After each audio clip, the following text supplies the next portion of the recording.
HSC পরীক্ষার প্রথম দিন বাংলা প্রথম পত্রে সময়মতো কেন্দ্রে না আসায় পরীক্ষা দিতে দেওয়া হয় না আনিসা আহমেদ নামের এক শিক্ষার্থীকে। সে সময় দাবি করা হয়েছিল আনিসার বাবা মারা গেছেন, মা স্ট্রোকের কারণে অসুস্থ। সব ছাপিয়ে আলোচনায় উঠে আসে পরীক্ষা কেন্দ্রের সামনে আনিসার কান্নায় ভেঙে পড়ার দৃশ্য। কাঁদতে কাঁদতে তিনি জানিয়েছিলেন অসুস্থ মাকে নিয়ে হাসপাতালে ছুটতে হয়েছিল তাকে। সেদিন সময় মতো কেন্দ্রে না আসায় পরীক্ষা দিতে না পেরে কান্নায় ভেঙে পড়েন আনিসা আহমেদ। আসসালামু আলাইকুম সম্মানিত দর্শক মণ্ডলী, গুরুত্বপূর্ণ কিছু ভিডিও দেখাবো যা এই মুহূর্তে ভাইরাল নেট দুনিয়া তোলপাড় সামাজিক যোগাযোগের মাধ্যমে চাঞ্চল্য সৃষ্টি হয়েছে। সম্পূর্ণ ভিডিও দেখাবো, তার আগে একটি অনুরোধ রইল, চ্যানেলে নতুন হলে চ্যানেলটিকে সাবস্ক্রাইব করবেন এবং পাশে থাকা বেল আইকনটি বাজিয়ে দিয়ে না টেনে শেষ পর্যন্ত দেখতে থাকুন। কান দিয়েছে চিলে। শামসুর রহমানের লেখা এই পণ্ডশ্রম ছড়ার মতোই যেন অবস্থা নেটিজেনদের। সামাজিক যোগাযোগ মাধ্যমে কিছু দেখা মাত্র তার সত্যতা যাচাই না করে লাইক, কমেন্ট, শেয়ারের পাশাপাশি শুরু হয় তা নিয়ে নিন্দা আন্দোলন। কিন্তু সামাজিক যোগাযোগ মাধ্যমে ভাইরাল হলে যে সত্য নয় তা আবারও প্রমাণ হলো এইচএসসি পরীক্ষার্থী আনিসা আহমেদের ঘটনায়। গেল ২৬ জুন বাংলা প্রথম পত্র পরীক্ষার মাধ্যমে এবারের এইচএসসি পরীক্ষা শুরু হয়। সেদিন সব ছাপিয়ে আলোচনায় উঠে আসে পরীক্ষা কেন্দ্রের সামনে আনিসার কান্নায় ভেঙে পড়ার দৃশ্য। সেদিন সময় মতো কেন্দ্রে না আসায় পরীক্ষা দিতে না পেরে কান্নায় ভেঙে পড়েন আনিসা আহমেদ। কাঁদতে কাঁদতে তিনি জানিয়েছিলেন অসুস্থ মাকে নিয়ে হাসপাতালে ছুটতে হয়েছিল তাকে, সেজন্য কেন্দ্রে আসতে দেরি হয়েছে, আর দেরির কারণে কেন্দ্রে প্রবেশ করতে পারেননি তিনি। সরকারি বাংলা কলেজ কেন্দ্রের সামনে আনিসার ছোটাছুটি ও কান্নার সেই ছবি ভিডিও ছড়িয়ে পড়ে সামাজিক যোগাযোগ মাধ্যমে। এ নিয়ে তীব্র প্রতিক্রিয়া দেখান নেটিজেনরা। তাকে বাংলা প্রথম পত্র পরীক্ষার সুযোগ করে দেওয়ার দাবি ওঠে। সেই দাবি মেনে আনিসাকে পরীক্ষায় বসানো হবে বলে ঘোষণাও দেয় শিক্ষা মন্ত্রণালয় ও ঢাকা বোর্ড। তবে ঘটনার সত্যতা নিশ্চিত হতে একই সঙ্গে দুটি তদন্ত কমিটি গঠন করা হয়। এবার সেই তদন্তে বেরিয়ে এলো নতুন তথ্য। একটি কমিটি করে ঢাকা মাধ্যমিক ও উচ্চ মাধ্যমিক শিক্ষা বোর্ড এবং আরেকটি কমিটি করা হয় আনিসার পরীক্ষা কেন্দ্র সরকারি বাংলা কলেজের পক্ষ থেকে।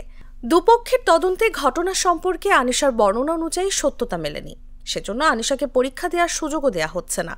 তবে আনিসা যদি বাংলা দ্বিতীয় পত্র পরীক্ষায় ৬৬ নম্বর পায় তাহলে দুই পত্র মিলিয়ে তাকে পাশ করিয়ে দেওয়া হবে। নাম প্রকাশ না করার শর্তে শিক্ষা মন্ত্রণালয়ের একজন উপসচিব ও ঢাকা বোর্ডের দুজন কর্মকর্তা জানান, মায়ের অসুস্থতা নিয়ে আনিসা যেভাবে তথ্যগুলো দিয়েছিল তার সত্যতা মেলে না। তার মা ওই হাসপাতালের নিয়মিত রোগী। সেদিন সকালে যে হঠাৎ সেখানে ভর্তি হয়েছিল, হঠাৎ অসুস্থ হয়ে পড়েছিল, এমন তথ্যের সত্যতা মেলেনি।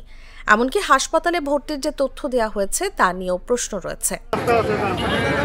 এদিকে এ নিয়ে পরীক্ষার্থী আনিসা আহমেদের সঙ্গে যোগাযোগের চেষ্টা করেও পাওয়া যায়নি। তারও তার পরিবারের যে দুটি মোবাইল ফোন নম্বর শিক্ষা প্রতিষ্ঠানের পক্ষ থেকে দেওয়া হয়েছিল তার মধ্যে একটি বন্ধ পাওয়া যাচ্ছে। অন্যটি চলতি বছরের ২৬ জুন এইচএসসি পরীক্ষার প্রথম দিন বাংলা প্রথম পত্রে সময়মতো কেন্দ্রে না আসায় পরীক্ষা দিতে দেওয়া হয় না আনিসা আহমেদ নামের এক শিক্ষার্থীকে। ওই সময় আনিসার কান্নার ছবি ভিডিও সামাজিক যোগাযোগ মাধ্যমে ছড়িয়ে পড়েছিল। সে সময় দাবি করা হয়েছিল আনিসার বাবা মারা গেছেন, মা স্ট্রোকের কারণে অসুস্থ। তাই আনিসা মাকে নিয়ে হাসপাতালে যাওয়ার কারণে পরীক্ষায় দেরি হয়েছে। পরীক্ষার হলের সামনে আনিসার সেদিনের ছোটাছুটি ও কান্নাকাটির দৃশ্য দেখে সামাজিক যোগাযোগ মাধ্যমে ব্যাপক সমালোচনা ও তার প্রতি সহানুভূতির সৃষ্টি হয়।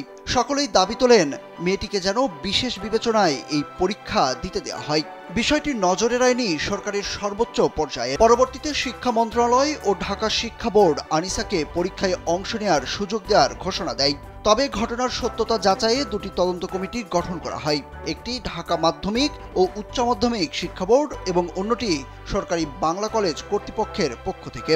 দুই পক্ষের তদন্তেই আনিসার দেয়া তথ্যের সঙ্গে ঘটনার মিল পাওয়া যায়নি। তাই আনিসা আহমেদকে বিশেষ শর্তে পাশের সুযোগ দিলেও পরীক্ষা দেওয়ার সুযোগ না দেওয়ার সিদ্ধান্ত নিয়েছে বোর্ড। দুটি তদন্ত কমিটির প্রতিবেদন যাচাই করে এমন সিদ্ধান্ত নেওয়া হয়েছে। সংশ্লিষ্টরা জানান, আনিসা দাবি করেছিলেন অসুস্থ মাকে হাসপাতালে নেওয়ার জন্য দেরি হয়েছে, তাই কেন্দ্রে পরীক্ষার সময়ে উপস্থিত হতে পারেননি। হাসপাতালে ভর্তি স্লিপ সহ প্রয়োজনীয় তথ্য যাচাই করেও সত্যতা নিশ্চিত না হওয়ায় আনিসাকে বাংলা প্রথম পত্র পরীক্ষায় বসানোর সুযোগ দেওয়া হচ্ছে না। তবে বোর্ডের শর্তে বাংলা দ্বিতীয় পত্রে অন্তত ৬৬ নম্বর পেলে দুই পত্রের মিলিত ফলাফলে পাস হিসাবে বিবেচনা করা হবে।